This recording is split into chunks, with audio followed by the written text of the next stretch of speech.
భారతదేశంలో ద్రవ్యోల్బణాన్ని అంచనా వేయటానికి ఏ సూచీని వాడుతారని అడుగుతాడు. అది ఫస్ట్ పాయింట్.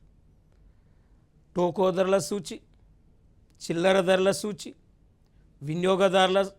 వినియోగదారుల ధరల సూచి ఏది కాదంటాడు. అప్పుడు మనం టోకో ధరల సూచి అని.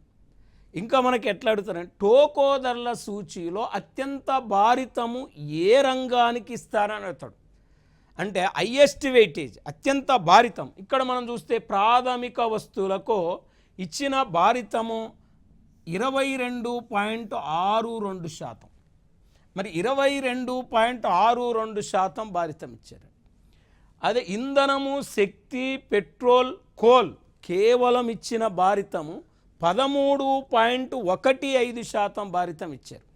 తర్వాత తయారీ వస్తువులు, అంటే తయారీ వస్తువులకు ఇచ్చిన భారితం ఎంత అంటే 64.23% ఇచ్చారు. 64.23% భారితం ఇచ్చారంటే 64.23% ఇచ్చారు భారితం. మరి 64.23 అంటే మొత్తం మనం ఈ మూడు రంగాలను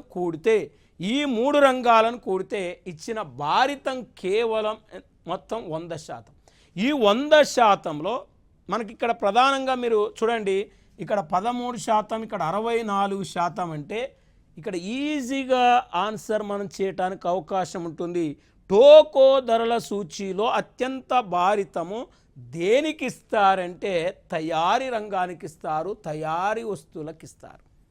మరి హైయెస్ట్ వెయిటేజ్ దాదాపు మనం చూస్తే 64% వెయిటేజీ ఈ ఒక్క రంగానికే, మరి 64% వెయిటేజ్ ఉంది.